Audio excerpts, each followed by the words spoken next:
მოგესალმებით, ონლაინ რადიო ჩემი ხმა კვლავ ეთერში ბრუნდება, ტრადიციულად ხუთშაბათობით, გადაცემით ჰორიზონტს მიღმა, მე კი მისი წამყვანი ესმა გუმერიძე ვარ.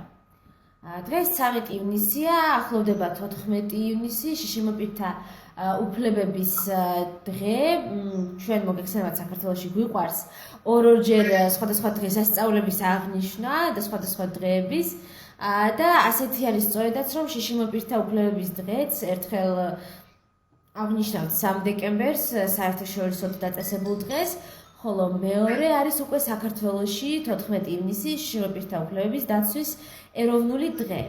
ძალიან ბევრს საუბრობთ შიშიმოპირთა უფლებებზე, მათ შორის სამოქალაქო ჩართულობაზე, სხვადასხვა პროცესებში, ასევე საარჩევნო პროცესებში ჩართულობაზე, თუმცა როცა ვსაუბრობთ საარჩევნო პროცესებზე, ძირითადად აქტიურ საარჩევნო უფლებაზეა ხოლმე საუბარი, ანუ ხმის მიცემის უფლებაზე, ამომრჩევლის უფლებაზე, თუმცა ეგეც საინტერესოა, რომ ძალიან ბევრი ჯგუფი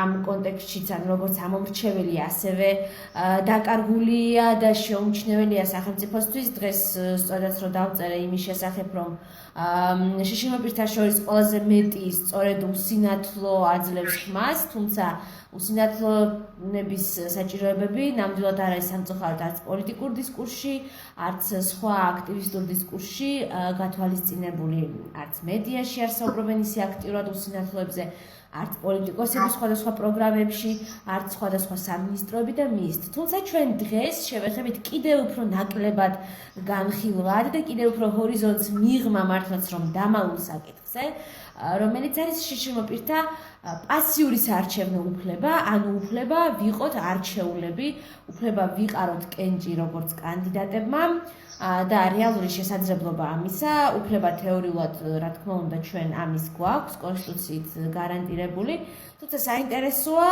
ეს პრაქტიკაში რამდენად განხორციელებულა საქართველოში და რა გამოწვევების წინაშე დამდგარენ ის ადამიანები, ვინც ეცადა ამ უფლების განხორციელებას. მოგეხსენებათ, რომ ჭიათურაში წელს მოხდა უკვე შეზღუდული შესაძლებლობის მქონე მერის არჩევა.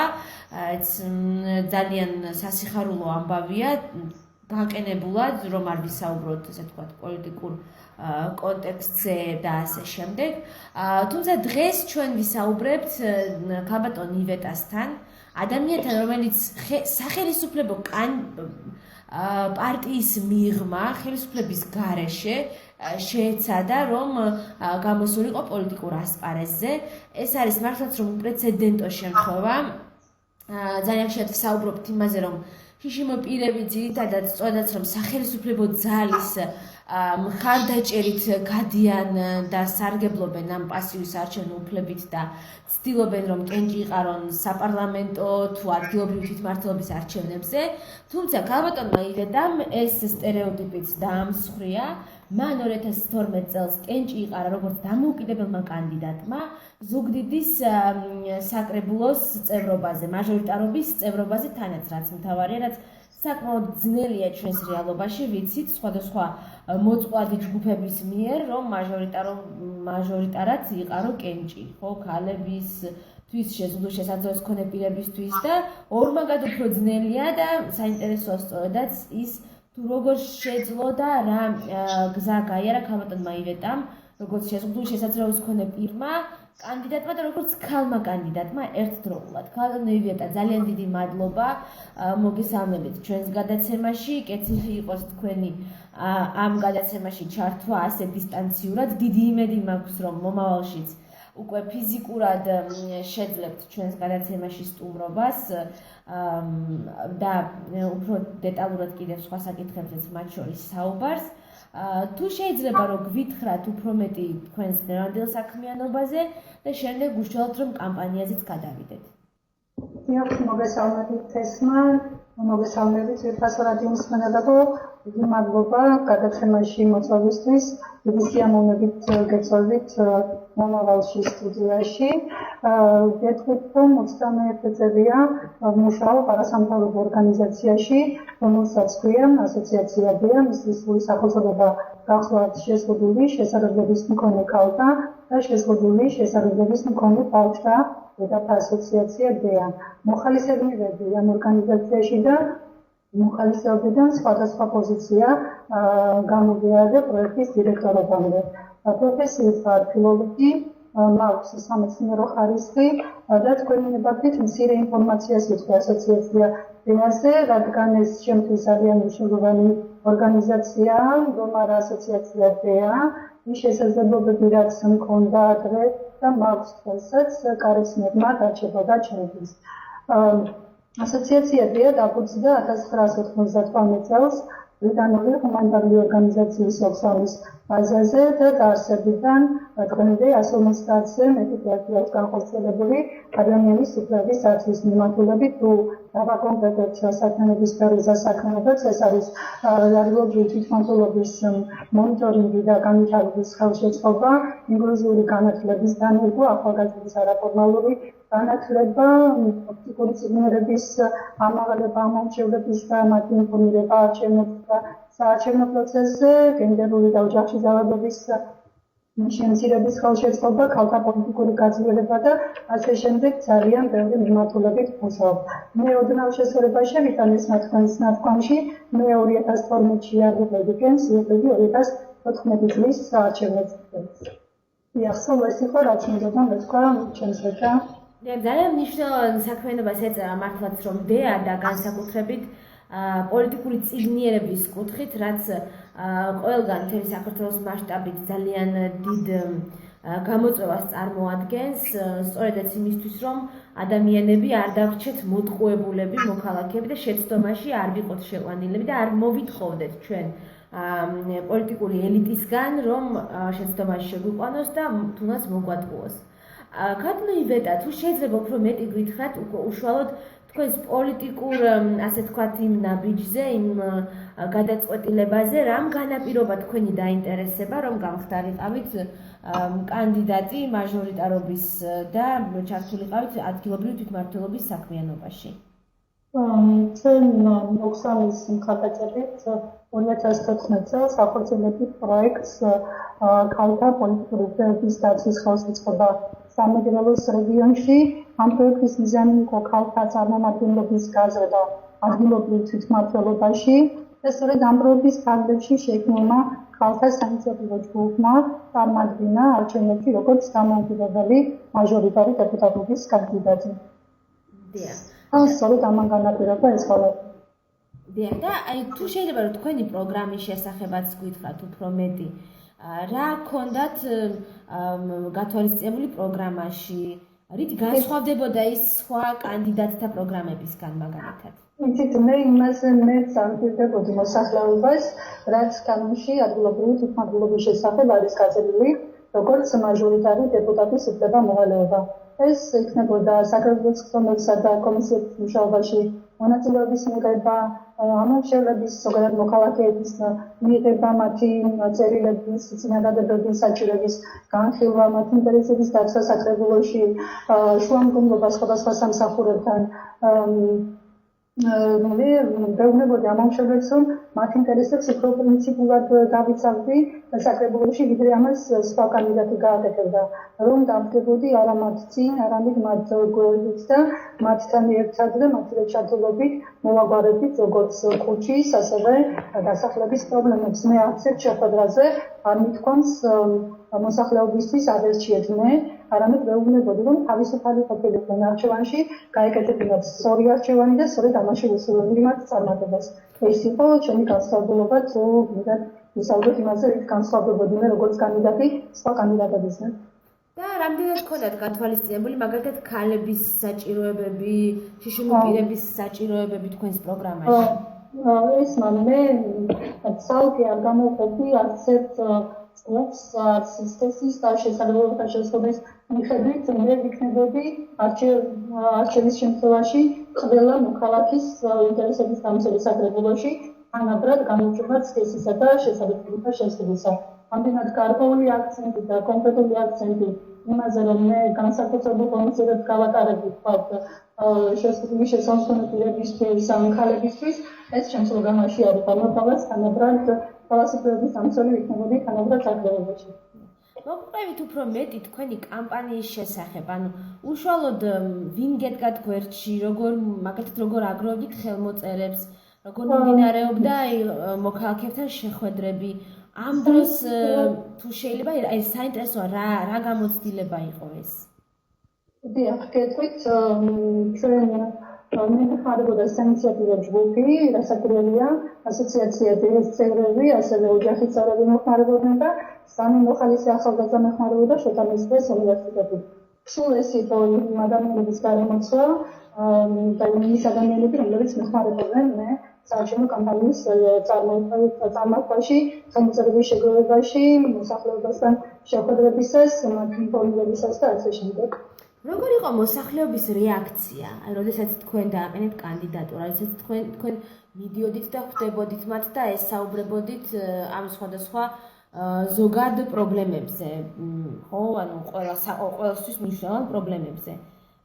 რამდენად ესე ვთქვათ, გიშლიდათ თუ გიწყობდათ ხელს თქვენი სტატუსი, როგორც შშმ პირის და როგორც ქალის ამ შემთხვევაში. და ამ ხრივ რაიმე ისეთ საინტერესოს ხომ არ გაიხსენებდით თქვენი საარჩევნო კამპანიის პერიოდიდან? იცით, მოსახლეობის დამოკიდებულება არაერთგვაროვანი იყო, რასაკვირველია, ჩემი გამოჩენა ხალხში როგორც კანდიდატს იყო გასაკვირი. ისინი პირველად ხედავენ ქალს და ისიც ქალს ეთნში კანდიდატად. მათი თავდაპირველი რეაქცია, სანამ მათთან საუბარს დავიწყებდი, იყო დაოცება, სიბრალული, თანაგრძნობა, ზოგიერთი გამოხატავდა აღქოვანებას, რომ თურმე ეთნში შემიძლია ვაზროვნებდე, მოქმედებდე, გამოვხატავდე, როგორც ისინი მას ვაგვარად, ზოგიერთი მიყურებდა როგორც გმირის, რომელმაც ეს სიმახნიჟე უნარობა, უნიჭობა დაამარცხა ეთნში როგორც ურჩხული. რაც შეეხება სხვა დამოკიდებულებას, თქვენ იცით, რომ საინიციატივო ჯგუფს, როგორც პარტიებს არ აქვს ფინანსები და ეს პრობლემა ფინანსების სიმცირეც მოქმედება იმაზე, რომ საარჩევნო კამპანია ნაკლებ ეფექტურად ვერ იყო, მაგრამ უფრო ნაკლები შეხვედრები ჩამეტარებინა, უფრო ნაკლები ინფორმირება მოსახლეობის. ამდენად მე მიწევდა გადაადგილება ქუჩებში, რომელიც იყო არაადაპტირებული, მე არ შემეძლო სხვა კანდიდატებისგან განსხვავებით მისვლა ამომრჩევლებთან თავისუფლად, დამრევლო კორპუსები და ამდენად შემდგომი პროპაგანდას უწევდათ მოსახლეობის ჩამოყანას სართულებიდან. ეს ბარიერები არსებობდა, ეს დამოკიდებულება სტერეოტიპული არსებობდა გასაკვირველია საზოგადოებაში, თუმცა მე ვთვლი, რომ ჩემი ნაბიჯი ძალიან სწორი და კარგი იყო, როგორც გადაწყვეტილებაც, ასე ვთქვათ, და საინიციატივო ჯგუფის გადაწყვეტილებაც, ცოტა დაგვენახა ეს ყველაფერი რეალურად და გვემუშავა იმისთვის, რომ რაღაც სამეამბო ცვლილებები განგვახორციელებინა ამ მიმართულებით. როგორ ფიქრობთ, რა უფრო მეტ ბარიერს გიქმნიდათ, თქვენი შეზღუდული შესაძლებლობა თუ თქვენი სქესი? აი, თქვენი ისტორიიდან. იცით, აი, სულ საზოგადოება შეზღუდული შესაძლებლობის მქონე ქალებს უყურებს როგორც უსქესო არსებებს, სუბიექტებს, ეს საზოგადოების პრობლემაა. ეს პირადად მე არანაირად არ მეხება, მე თავს ვერ ქალად ვგრძნობ, რაც შეეხება შეზღუდული შესაძლებლობათა შეზღუდვის ხრივ არსებულ სტიგმას, რასაკვირველია ეს სტიგმა არსებობს საზოგადოება ჯერ კიდევ არ არის გამოსული სრულ წარმოდგენებიდან, თუმცა ესეც არ მოქმედებს უკვე ჩემზე, ამისთვის საკმაოდ გავიზარდე. დიახ, თქვენ ახსენეთ რესურსების სიმწირე და ეს რა თქმა უნდა აისახება მათ შორის მედიასთან ურთიერთობაზეც, სხვადასხვა რეკლამის განთავსების შესაძლებლობებზე. თქვენ როგორ ფიქრობთ, რამდენად იყავით ადგილობრივ მედიაში წარმოჩენილი, რამდენად თანაბრად წარმოგაჩენდნენ თქვენ ჟურნალისტები სხვა კანდიდატებთან ერთად და სხვა კანდიდატების თანაბრად? რამდენად გიწევდნენ აი იმ დიდ მსხვილ დებატებში და სხვა საარჩევნო პროცესებში? იცით, მედიაზე აქვს ნამდვილად ერთი თვი, დარეგისტრების მეორე თვიდანვე განკავშირდნენ ადგილობრივი მედიის წარმომადგენლები და თანავალჩინებია ვქვა, რომ მათი ინტერესების ზონა მაღალი იყო. დანარჩენს, რაც შეეხება დებატებში მონაწილეობას, მე ვიყავი დამოუკიდებელი მაჟორიტარი დეპუტატის კანდიდატი საპრეზიდენტო რესპუბლიკენს, პერიოდში ეხება მერობის კანდიდატები კენს და დებატები ძირითადად მიმდინარეობდა მერობის კანდიდატებს შორის. და თუნდაც ყოფილიყო შესაძლებლობა მოგახსენებათ, რომ შევხვდებოდი არც ერთი ტელევიზია და რადიო არ არის დღეს სიბრტყე იქნების. თქვენ სამწუხაროდ მაშინ ვერ მოხვდით საკრებულოში, ვერ გახდით საკრებულოს წევრი. Როგორ ფიქრობთ, რამ განაპირობა ეს ყველაზე მეტად? რას გააკეთებდით თქვენ განსხვავებულად დღეს რომ იყიდეთ კენჭს და რას ურჩევთ სხვა შშმ პირებს, შშმ ქალებს, რომლებმაც შესაძლოა პოტენციურად მოინდომონ პოლიტიკური საქმიანობის დაწყება? ვიტყოდი ალბათ მეტი ფინანსური და ადამიანური რესურსი, ადაპტირებული გარემო, ასევე სოლიდარობის განცდა საზოგადოებაში, ასისტენტობის და მოხალისეობის მისიის განვითარება, წარმოდგენების და საზოგადოების თავგახსნა, ასე ვთქვათ, შიდა პარტიული დემოკრატიის განვითარება, კანონების მოქმედების მექანიზმები, თუმცა იმასაც ვიტყოდი, რომ ვერავითარი კანონი ვერ აიძულებს ერთ ხელისუფლებას და ხელისუფლებაში ვერც ერთ ადამიანის პარტიას შეცვალოს გარემო თუ არ მოხდა შინაგანი ცვლილება, განსაზღვრება და გააზრება ნებისმიერი მდგომარეობის თუ საკითხის. თქმა უნდა, კარგია 1999 წლიდან დღემდე გაძლიერებული საკანონმდებლო ბაზა არის კონვენციებით, დადგენილებით, ეროვნული სამოქმედებებით, ვთქვათ, შექმნილი სახელმწიფო კომისიების საჩივით, მაგრამ ეს არაფერს არ ნიშნავს, სანამ საზოგადოების გადაწყვეტილების მიღების პარტიების შეძლებული შესაძლებლობებით და საავტორო ნაწილისა და მათი ოჯახისერობის ცნობიერება ფუღუროა.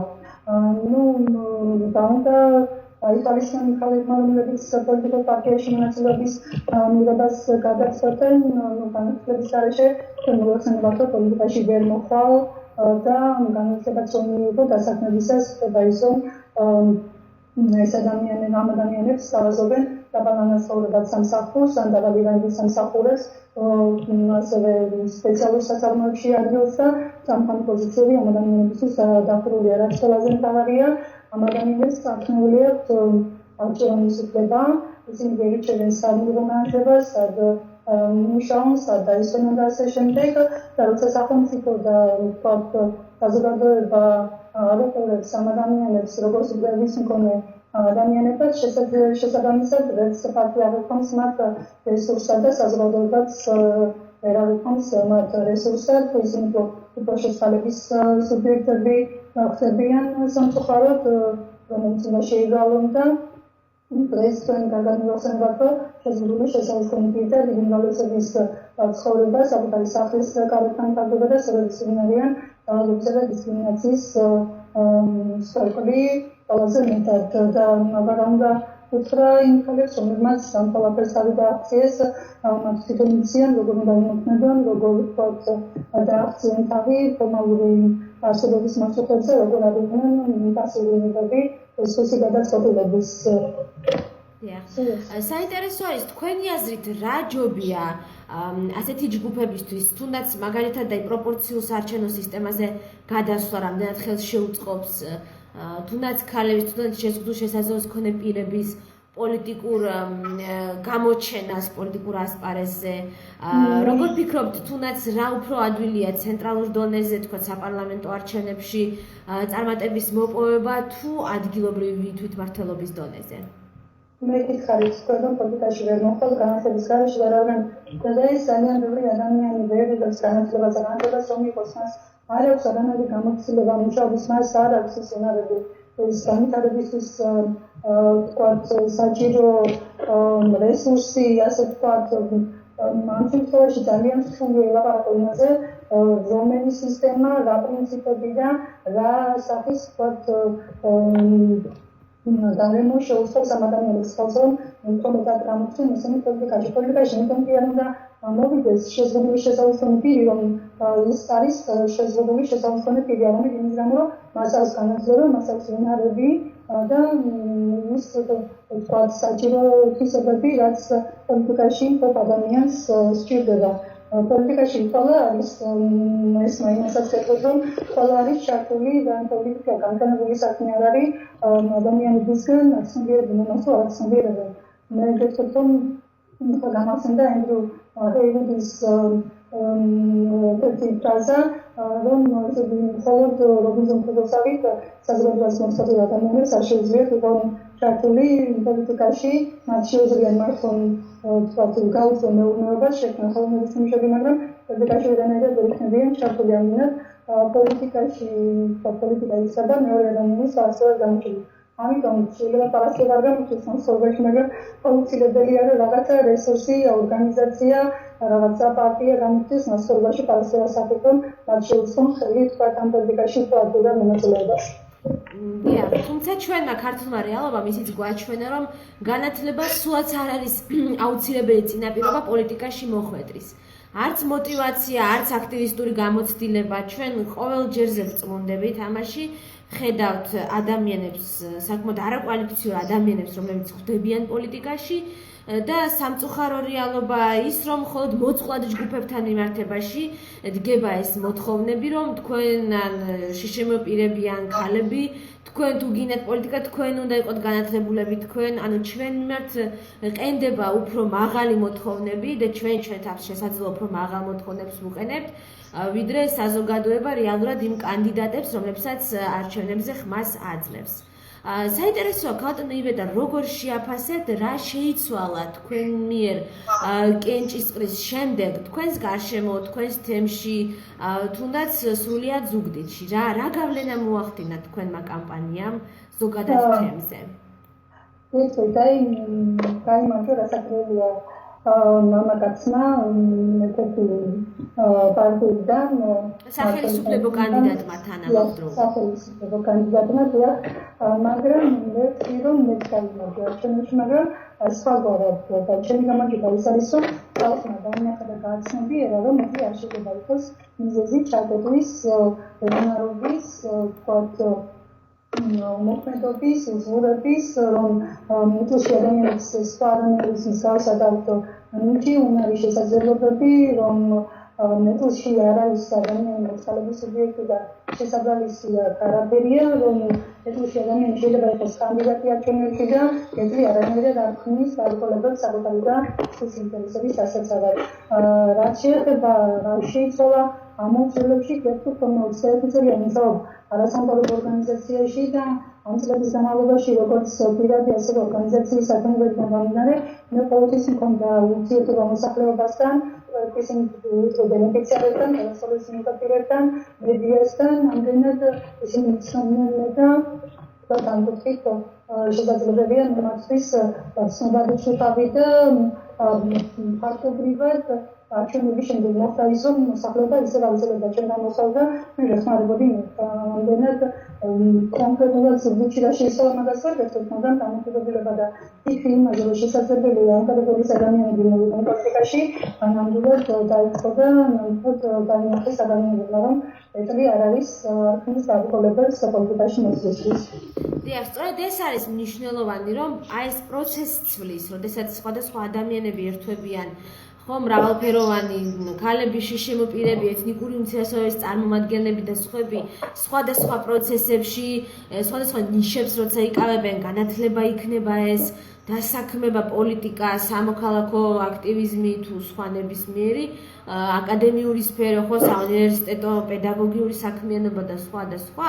სწორედ ძალიან მნიშვნელოვანი არის ის, რომ მარტო ის ადამიანები კი არ იცვლებიან და კი არ ინტეგრირდებიან და არ ინკლუზირდებიან და უფრო არ ძლიერდებიან, არამედ გარემოც სხვა ადამიანები, მათ გარშემომყოფები ხდებიან უფრო შემომჩნევლები სხვა ადამიანების, არა მარტო შემოპირების, არამედ ზოგადად სხვა ადამიანთა საჭიროებების უფრო მეტად ხდებიან გრძნობიარეები სხვადასხვა საკითხებისადმი და ეს დამოკიდებულება სხვისი ჭირი ღობის ჭხირი თითქოს და უფრო ნელდება.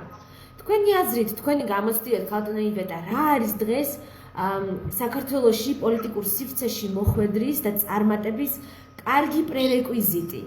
თქვენ ახსენეთ განათლება. კიდევ რამე სხვა მეტი ადამიანი ამაზე ვისაუბრებს, ეს არის მეტი ადამიანები და ფინანსური რესურსი, ეს არის შიდა პარტიული დემოკრატიის განვითარება, ეს გახლავთ სოლიდარობის განცდა საზოგადოებაში, ეს გახლავთ მოხალისეობის ასისტენტების ინსტიტუტის განვითარება, ყველაფერი ერთად ეს მოწყობს ხელს იმას, რომ შესაძლოა შესაძლებლობები ამშენ პოლიტიკაში განათლებასთან ერთად. გარემო რასაკვირველია ადაპტირებული გარემო. ძალიან დიდი მადლობა ქალბატონო ივეტა თქვენი დღევანდელი ჩართვისთვის. ჩვენი გადაცემა ბოლოს და დასასრულს უახლოვდება, თუმცა დასასრულს აუცილებლად უნდა გკითხოთ თუ გაქვთ სამომავლოდ რამე პოლიტიკური გეგმები, ინტერესები, რა დამოკიდებულება გაქვთ სამომავლოდ პოლიტიკაში ჩართულობასთან დაკავშირებით? იცით რა, მომავალს ვერ განსაზღვრა, არ ვიცი, ნამდვილად თუ პოლიტიკას ჩვენ როგორც მათის ხელოვნების განხორციელების ვიწრო დაგეგმვის საფუძველზე გადავიდონ და განსაკუთრებით საზოგადოების საქმიანობას განვიხილოთ მას სამართლიანი საზოგადოების შექმნასთან დაკავშირებით, გამოდის რომ ეს ერთწელია ვარ პოლიტიკაში ამგონად ამ გადასახადებიდან და ამ პოზიციიდან მე ეს ასეთი ჩართულობა პოლიტიკაში ამ ეტაპზე მართავს მომავალში არ ვიცი რა მოხდება, თუმცა ისიც უნდა ვთქვა, რომ როცა განსაკუთრების მიხედვით ვარ, მე კიდევ და შესაძლებელია გაგიმისთვის რომ შეცვალო გარემო შეცვალო. გამოსულა რა არ არის, მაგრამ ამ ეტაპზე ვთქვათ ჩემი საზოგადოებრივი საკითხიდან გამომდინარე, პოლიტიკაში ჩართულობა ეს პოზიცია ბევრად უფრო მართავს. მე წარმატებები მინდა ვუსურვო ქალბატონ ივეტა წითაშვილს, დღევანდელი ჩვენი განაცემის სტუმარს, მის სამოქალაქო თუ პოლიტიკურ თუ ორივე გაგებით და ყველანაირი გაგებით მის პოლიტიკურ საქმიანობაში, პროფესიულ საქმიანობაში, თქვენ კი ორი კვირით დაგემშვიდობებით დროებით.